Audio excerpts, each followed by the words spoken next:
C'est une offensive diplomatique qui donne des résultats. 24 rafales vendues au Qatar. Et maintenant, cette invitation exceptionnelle, François Hollande est le premier chef d'État occidental à participer à un sommet extraordinaire du Conseil de coopération du Golfe. Vous voyez ici sur les images. Alors pourquoi de tels égards? Quels sont les enjeux de cette visite, de ces relations diplomatiques? David Rigoulet-Rose est notre grand témoin. Bonsoir. Bonsoir. Vous êtes chercheur rattaché à l'Institut d'analyse stratégique.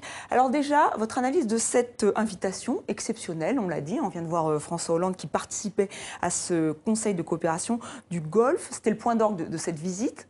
Quelle est votre analyse? C'est une marque de considération toute particulière qui est effectivement accordée à François Hollande. C'est une manière de montrer que la confiance qu'on accorde au pays, enfin à la France, à la politique française, qui est définie depuis plusieurs années par rapport aux pétromonarchies, enfin au monde arabe en général et aux pétromonarchies en particulier. Donc c'est une marque de confiance incontestable et un honneur parce que comme vous le disiez, c'est la première fois qu'un chef d'État occidental bénéficie de cette invitation. Donc c'est incontestablement un marqueur très fort de la part du CCG. Je note que c'est évidemment une marque de considération, mais que c'est aussi un message destiné aux États-Unis, puisque le président Obama a l'intention de réunir justement les membres du CCG prochainement à Camp David. Et donc c'est en contrepoint, en creux, je dirais que c'est quand même une marque de défiance vis-à-vis de l'allié américain, sur lesquels beaucoup de questions émergent justement au sein de ces capitales des pétromonarchies. Et certains éditorialistes disent que François Hollande a grillé la politesse à Barack Obama, c'est vrai ou pas? Oui, alors ça fait partie un peu de l'humour de ce type de calendrier, mais non, je pense que de toute façon, c'était effectivement, le CCG souhaitait prendre date d'une certaine manière, en montrant qu'il n'était pas exclusivement dépendant de l'allié américain. C'est une manière à la fois d'exprimer la reconnaissance vis-à-vis de certaines positions françaises sur certains dossiers clés, en l'occurrence le nucléaire iranien et puis la question de la gestion de la crise syrienne. Et dans ce cadre-là, c'est aussi une manière d'exprimer le fait qu'il y a une possibilité de diversification des partenariats stratégiques, même si, naturellement, il va de soi que la France ne pourra pas se substituer, remplacer le protecteur américain, bien sûr. Alors on va revenir justement sur le rôle de la France. Alors le président français et le roi d'Arabie Saoudite se sont félicités. Ils ont expliqué pourquoi cette coopération était nécessaire. On les écoute. La région traverse une période difficile et est confrontée à de nombreux défis qui exigent que nous redoublions d'efforts afin de préserver les acquis de nos peuples et de nos pays. Nous sommes confrontés à des menaces extérieures qui visent à étendre leur contrôle et à imposer leur hégémonie sur la région arabe par la sédition confessionnelle et préparent le terrain pour l'extrémisme et le terrorisme. Aujourd'hui, la France soutient l'opération Tempête décisive. Désormais, restaurer l'espoir, parce qu'il s'agit d'assurer la stabilité du Yémen, et vous savez que vous pouvez compter sur la France. Je viens ici réaffirmer l'engagement de la France d'être à vos côtés, parce qu'en étant à vos côtés, elle se comporte en amie, en allié, mais également en gardien bienveillant de ses propres intérêts. Gardien bienveillant de ses propres intérêts, ça c'est à souligner. Oui, oui. Bien sûr. Mais, alors les intérêts, quelle nature? Ils sont divers. Ils sont à la fois économiques, géopolitiques. C'est un ensemble.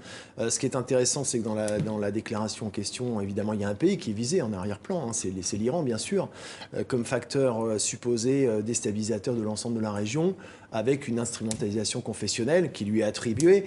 Et ils évoquaient la crise yéménite, évidemment, avec la milice Houthi, dont on suppose qu'elle bénéficie justement de l'aide de l'Iran. Donc, ce qui est intéressant, c'est qu'il semble que, manifestement, il y a une synergie dans la grille de lecture, à la fois des Français, du gouvernement français, et puis des partenaires du CCG.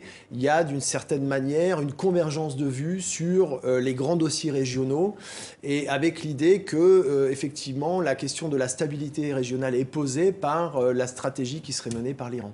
Alors, cette vision entre l'Arabie saoudite sunnite et confrontée avec l'Iran chiite, ce n'est pas une vision trop simpliste, c'est vraiment ce qui se joue en ce moment? Alors, si c'est le problème il ne faut pas tomber dans dans la caricature parce qu'il y a parfois un phénomène d'autoréalisation dans ce fantasme, qui n'est pas tout à fait un fantasme. C'est-à-dire qu'il y a effectivement, au niveau régional, on le voit depuis plusieurs années, une forme d'instrumentalisation de la variable confessionnelle, mais qui est très très largement le produit d'un affrontement de puissance, de leadership régional, et en l'occurrence du leadership saoudien qui semble de plus en plus contesté, et par justement l'Iran perse et chiite. Et dans ce cadre-là, il y a effectivement deux blocs qui semblent se mettre en place. Ça renvoie également à la représentation du croissant chiite qui se serait mis en place dans le prolongement du régime pro-iranien installé à Bagdad et qui irait jusqu'au Hezbollah libanais. Et puis évidemment, la dernière j'allais dire scène régionale, c'est le Yémen qui vient d'entrer en jeu. Et le Yémen, même si la situation n'est pas tout à fait identique aux autres théâtres régionaux, ça s'inscrit quand même dans cette grille de lecture justement obsidionale de l'Arabie saoudite qui se sent de plus en plus encerclée justement par une stratégie iranienne pro-chiite. Juste un mot du Yémen avec les Houthis, les rebelles qui seraient soutenus par l'Iran. Nous recevions la semaine dernière à votre place un autre expert, François Burga. Il disait que en fait c'était pas un prétexte, mais presque une façon pour l'Arabie saoudite de dire oui, on est quand même on lutte quand même contre des chiites, des rebelles chiites, alors qu'ils sont quand même associés avec l'Iran en Irak ou en Syrie contre le groupe État islamique. Vous êtes d'accord avec cette analyse? C'est une association un peu... la coalition qui est mise en place contre l'État islamique est un peu bancale, il faut bien le dire. C'est une coalition qui est sous tutelle américaine, parce que c'est un impératif catégorique en termes sécuritaires pour les États-Unis. Mais on voit bien qu'avec l'affaire yéménite, le front sunnite qui s'est cristallisé autour de l'Arabie saoudite, le front sunnite en question qui est réuni avec le noyau dur du CCG et qui s'est élargi à la Jordanie, au Maroc, voire à des pays sunnites non arabes comme le Pakistan, et aujourd'hui, semble-t-il, avec le Sénégal qui prévoit d'envoyer un petit contingent. Ce front sunnite est quand même a priori construit pour faire pièce à une stratégie pro-chiite de l'Iran et non pas contre le danger de l'extrémisme sunnite de type État islamique ou Al-Qaïda. Et c'est ça le paradoxe de cette situation. D'ailleurs, on peut noter que dans la crise yéménite, cette crise profite à Al-Aqba, c'est-à-dire Al-Qaïda dans la péninsule arabique. Alors pour revenir à l'Iran, François Hollande s'est exprimé sur cette question. On va tout de suite l'écouter. Le compromis de Lausanne n'est qu'une étape et n'est qu'un pas vers cet objectif. Il reste beaucoup de chemin à parcourir. Nous voulons de la transparence et nous voulons aussi que l'éventuelle levée des sanctions puisse être progressive. J'ajoute que nous sommes extrêmement attentifs au comportement de l'Iran et nous ne voulons pas que l'accord qui est en discussion soit un facteur supplémentaire de déstabilisation de la région. C'est la raison pour laquelle l'embargo sur l'importation, l'exportation d'armes vers l'Iran doit être maintenu et que l'Iran ne peut être regardé qu'à travers ses actes et pas simplement ses paroles. Alors on revient sur cette position de fermeté de la France qui est aussi saluée avec cette visite, avec cette participation. Est-ce que la France a déjà les moyens de ses ambitions et voilà, déjà par rapport à l'Iran? Alors en tout cas, c'est le signe, ça explique le rapprochement, le resserrement des liens avec les pays arabo-sunnites. C'est incontestable.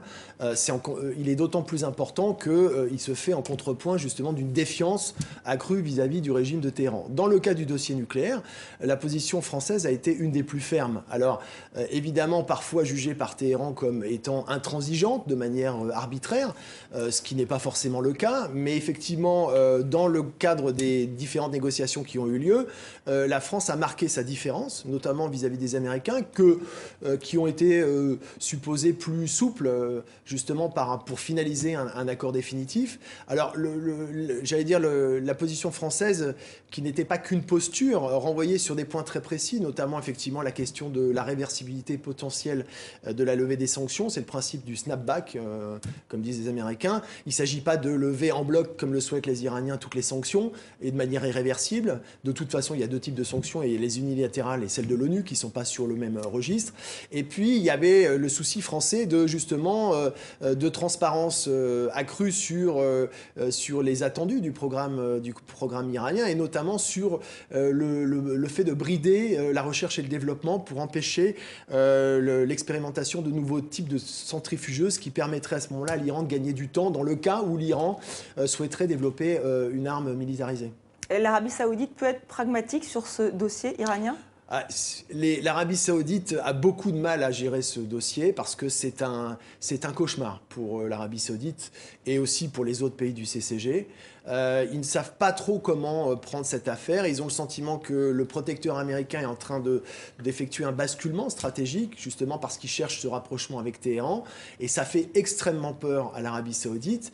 Et ça explique d'ailleurs, c'est probablement le lancement de la campagne sur le Yémen. C'était une manière de marquer un peu martialement le fait qu'elle n'accepterait pas tout à n'importe quel prix. Alors, ce qui est frappant, c'est que dans cette partie du monde, il y a certains pays qui ont parfois essayé d'émerger. On pense évidemment à l'Irak dans les années 90, puis il y a eu la Syrie qui était revenue sur le plan diplomatique. Et à chaque fois, ces pays sont déstabilisés. Comment vous l'expliquez ? De toute façon, la région du Moyen-Orient est, sans mauvais jeu de mots, explosive depuis assez longtemps. Elle vit des crises successives, mais il y a un tournant quand même qui a été le renversement de Saddam Hussein en 2003, effectivement. Là, c'est la première, ça fait précédent parce que c'est la première fois qu'un pays arabe se retrouvait gouverné par un gouvernement chiite. Et donc le rapprochement mécanique avec Téhéran se faisait. C'était un basculement d'équilibre au niveau régional dont on voit aujourd'hui les conséquences. Évidemment, on n'est plus avec deux acteurs, l'acteur arabe sunnite d'un côté et l'acteur perse chiite de l'autre. Il y a un troisième acteur qui est l'acteur arabe chiite. Et le problème de ces pétromonarchies, c'est qu'elles ont en leur sein des minorités chiites, voire des majorités chiites. C'est le cas de Bahreïn. Et donc c'est effectivement un facteur supplémentaire d'une lecture complotiste de la part de ces pétromonarchies sur le rôle présumé de l'Iran, justement, pour déstabiliser ces pétromonarchies. Alors on aura bien compris que chaque pays, la France et puis aussi les monarchies, trouvent leurs avantages dans cette situation. On passe un peu à côté des droits de l'homme. On pense à Raïf Badawi qui a été condamné à des coups de fouet. C'est un dossier qui va rester en suspens. Non, c'est jamais en suspens, c'est toujours en filigrane, bien sûr, surtout pour un pays comme la France qui prône certaines valeurs essentielles, en l'occurrence sur les droits de l'homme. On n'est pas le seul pays, mais enfin, en tout cas, on est un pays fer de lance justement de ces valeurs. Donc c'est jamais simple. C'est jamais simple, surtout quand ça se télescope avec une forme de réel politique qui impose des impératifs qui renvoient tout simplement à des intérêts supérieurs de l'État. Et en l'occurrence, c'est manifestement ce qui est en jeu aujourd'hui. Merci David Rigoulet-Rose d'avoir été notre grand témoin, le grand témoin de 64 minutes.